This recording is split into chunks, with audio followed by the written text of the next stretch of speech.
Olá pessoal, bom dia, tudo bem?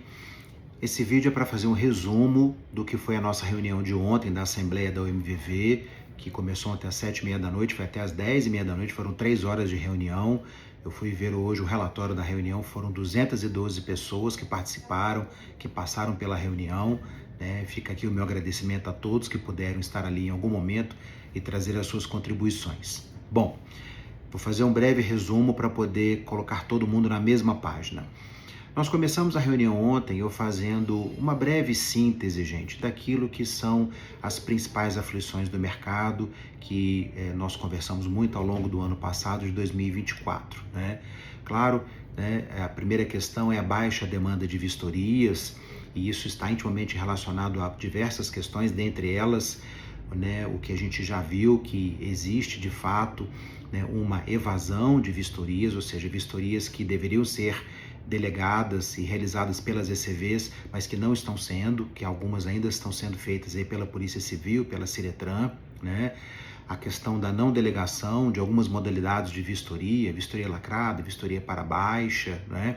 E aquelas cidades que não possuem ECV e que a vistoria daquela cidade não está sendo direcionada para uma ECV na cidade mais próxima ou que pertence à Ciretran. Então, tudo isso são questões que estão no entorno do problema de demanda de vistorias e que então nós fizemos aqui uma retrospectiva. E claro, né, nós pegamos aqui o relatório de novembro, as ECVs fizeram 188 mil vistorias e este número ainda não é o total de vistorias que de fato nós temos de demanda no mercado.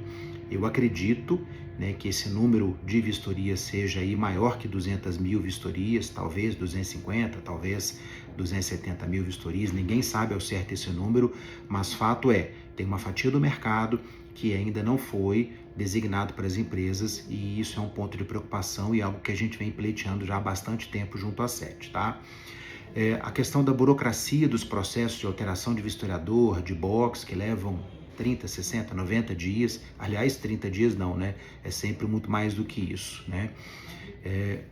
O problema, né, dessa, entre aspas, injustiça na distribuição das vistorias em função dos vistoriadores fantasmas e, claro, a questão da necessidade de fiscalização daqueles que foram credenciados de forma irregular, né, que fazem aí alterações na sua infraestrutura sem atender às regras e que acaba sendo desleal com aqueles que estão cumprindo a regra corretamente. Enfim, essa é uma síntese do que são os principais pontos de debate do ano passado e que são preocupações de todos.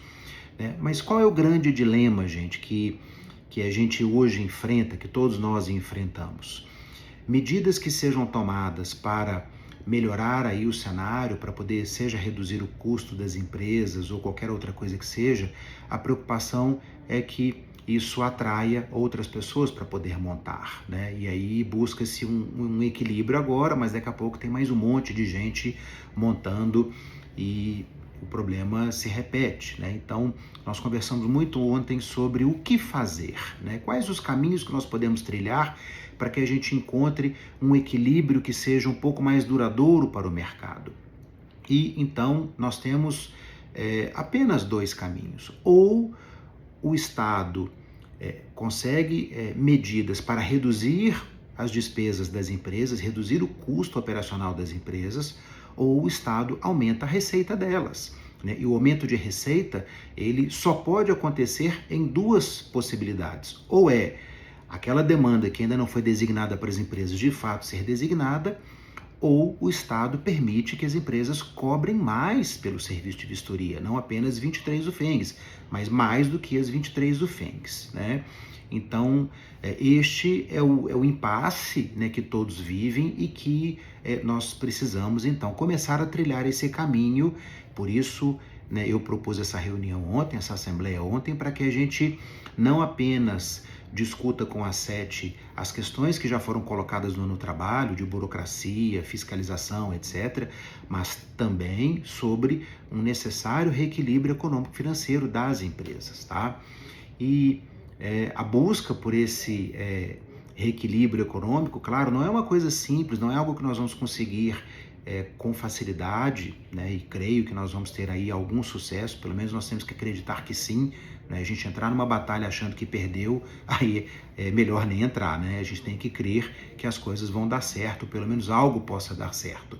E na minha cabeça, gente, isso foi colocado ontem na reunião com todos que estavam presentes e, né, foi dado aí o apoio a isso, nós temos que buscar trabalhar não apenas uma medida isolada, não é só pleitear um reequilíbrio econômico para aumentar a receita das empresas e eventualmente reduzir alguma despesa, mas é isso associado a fechar / limitar o credenciamento, porque senão a gente consegue um equilíbrio agora momentâneo, né? Por exemplo, vamos hipoteticamente conseguimos aí, né, que toda a demanda foi designada, aumentou um pouquinho o valor, reduziu alguma coisa de despesa, poxa, legal.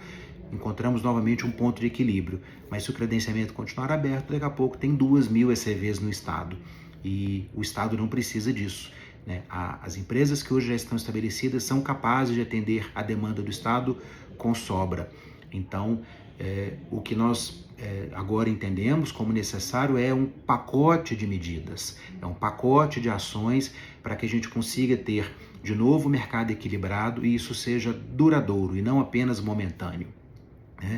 Agora, vou sintetizar sobre o que seria esse reequilíbrio econômico, qual o caminho que nós precisamos trilhar. Vamos voltar no tempo, gente. Lá em 2023, quando o Estado editou o decreto 48.703, que então estabeleceu que a remuneração das empresas é de 23 unidades fiscais, 23 UFENGs, até por força de lei, para que eles tenham feito esse cálculo e chegado nas 23 UFENGs, foi feito um estudo técnico que detalhou, né, e que trouxe premissas, ou seja, eles previram lá qual seria a demanda de vistorias de cada empresa, quais são os custos dessas empresas, para poder então chegar numa margem de lucro, né, porque necessariamente foi feito um cálculo para que as empresas tivessem lucro, e então a partir disso definiu-se 23 UFENGs. Mas a questão é, quais foram os parâmetros utilizados pelo governo de Minas lá em 2023? Será que eles consideraram 1.500, 1.600 empresas? Será que eles consideraram as despesas reais que as empresas têm? Então, nós precisamos, como primeiro passo, que o Estado nos apresente qual estudo deu a fundamentação para que esse cálculo fosse de 23 UFENGs. E nós, então, vamos fazer a nossa matemática, a nossa conta, para poder provar que hoje, no universo de 1.500, 1.600 empresas, 23 UFENGs não é capaz de garantir sequer algum lucro para as empresas. Não é possível. Então, nós vamos trilhar esse caminho do equilíbrio econômico-financeiro, nós vamos exigir isso, pleitear isso na esfera administrativa e vamos ver a partir desse debate o que acontece.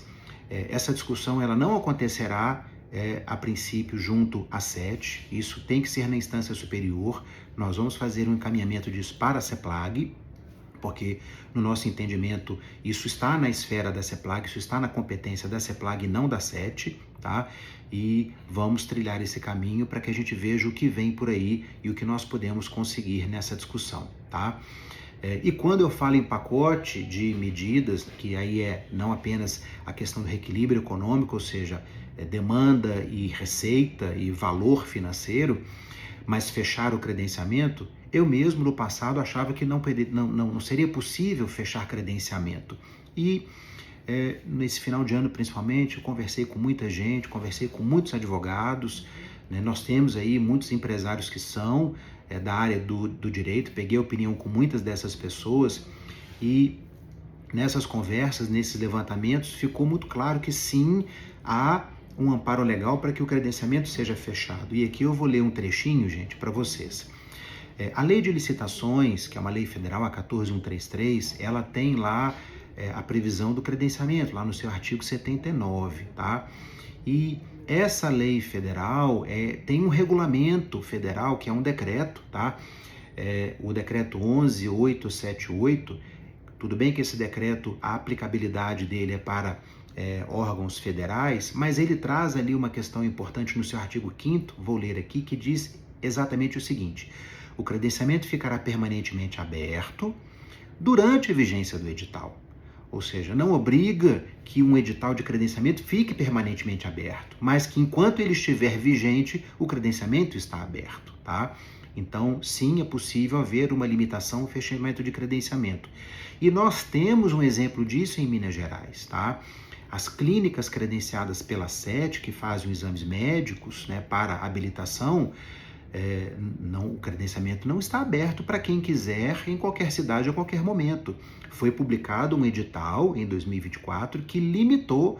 Tem cidade que você não pode abrir clínica e tem cidade que foi permitido abrir uma clínica ou no máximo 2, 3.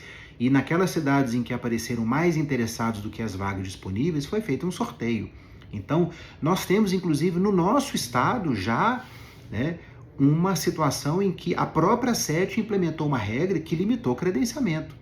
E quando a gente verifica, e eu tive a oportunidade de ter acesso a isso, do que foi a discussão da Associação das Clínicas junto ao Tribunal de Contas do Estado, pasmem, gente, uma discussão da associação com apenas 26 associados, conseguiu lá no passado que o Tribunal de Contas suspendesse novos credenciamentos, isso depois foi revogado, mas isso fez com que o Estado editasse uma norma, isso administrativamente falando, limitando o credenciamento.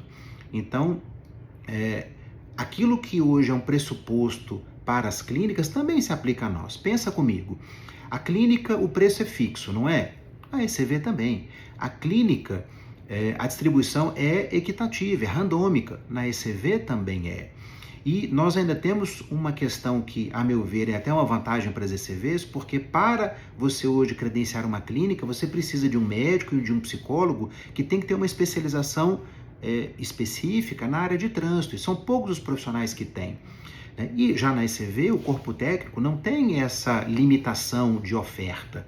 Então pensa comigo, se em clínica que tem pouca oferta de médico e de psicólogo com a especialização exigida, e lá houve fundamentação para limitar credenciamento, imagina num mercado em que não há limitação quanto à oferta de mão de obra para executar a atividade. Então, para mim, isso é um fator que é o contrário, que ele não é algo que motiva a limitação de credenciamento. Se você tem uma pouca oferta, né, nada justificaria limitar. Né? E no nosso caso, que nós temos um excesso de oferta, por que não? Então, eu hoje estou convencido de que sim, nós podemos levar esse debate ao Estado, e se for o caso, aos órgãos de controle, Tribunal de Contas, Ministério Público, quem sabe até o Judiciário, porque nós precisamos de um pacote. Qualquer sucesso que nós tenhamos, seja na redução de despesas, seja no aumento de receitas, se não houver aí o fechamento de credenciamento, nós daqui a pouco viveremos novamente um momento de desequilíbrio econômico. E quando eu defendo, gente, a limitação ou fechamento de credenciamento, eu não estou aqui querendo criar um monopólio do mercado. Não, não é isso. Né? Eu estou aqui defendendo uma linha de sobrevivência do mercado para que todos possam prestar um serviço adequado aos usuários, porque hoje o que a gente vê acontecer é não apenas o fechamento de empresas, que é triste, é lamentável, mas também a precariedade nas empresas que continuam abertas. Né? As primeiras lojas, quando foram credenciadas e que abriram, os espaços eram bonitos, tudo muito cuidado, bem cuidado, pintado. Hoje as pessoas não têm dinheiro para poder dar manutenção no seu espaço físico e isso vai ficando ruim, vai ficando não tão adequado para atender o usuário. Então, é necessário reequilibrar as contas de todo mundo, é necessário fechar credenciamento para que o negócio seja sustentável. E claro, aí depois nós vamos entrar numa outra página que é a qualidade técnica do serviço e vai, sem dúvida alguma, sobreviver não apenas aqueles que precisam de um equilíbrio econômico. O equilíbrio econômico é necessário a todos, mas aqueles que também têm a competência legal e o cuidado na execução da atividade. Então, gente, essa é a síntese, né, da nossa reunião de ontem e nós ontem, felizmente, aí tivemos aí muitas pessoas que se associaram. Só ontem foram 20 novas empresas que se inscreveram na UMVV. E fica aqui o meu pedido, o meu convite para que você associe a sua empresa. Não tem custo algum, não tem mensalidade, não tem nada. Quanto mais empresas forem associadas ao MVV, maior será a legitimidade da gente para discutir junto ao governo de Minas e aos demais órgãos aquilo que são pleitos legítimos de todos, tá? Procuramos sempre ter um debate muito amplo. Ontem, dezenas de pessoas tiveram oportunidade de falar na reunião, até por isso que ela demorou tanto tempo, foram 3 horas de reunião, porque de fato eu fiz questão de dar a palavra a todos que quiseram falar. E é importante que você acompanhe o trabalho da gente e muito importante que você nos apoie, tá? Então, eu estou aqui compartilhando esse vídeo. Junto desse vídeo, eu vou compartilhar aqui a ficha de inscrição. Por favor, faço a você esse pedido, preencha a ficha. Depois tem um botãozinho azul para que você clique sobre ele e faça uma selfie, que então é a sua assinatura da sua inscrição. É muito simples. Reitero, não tem despesa alguma, não tem mensalidade. Ajude-nos a fortalecer o segmento, a fortalecer a categoria, para que a gente possa trabalhar em prol do segmento, para que a gente possa buscar aí caminhos que, quem sabe, né, a gente tenha êxito em algum ponto. Não é possível garantir sucesso nesse debate, nessas discussões, mas nós temos que tentar. O não nós já temos. Então, o pedido que eu faço para você hoje, nesse momento, é: nos apoie, né, nos dê aí a oportunidade de representar a sua empresa e saiba que representaremos com muito cuidado, com muito respeito, sempre buscando aí aquilo que for melhor para todos. Fica o meu abraço a você e até logo.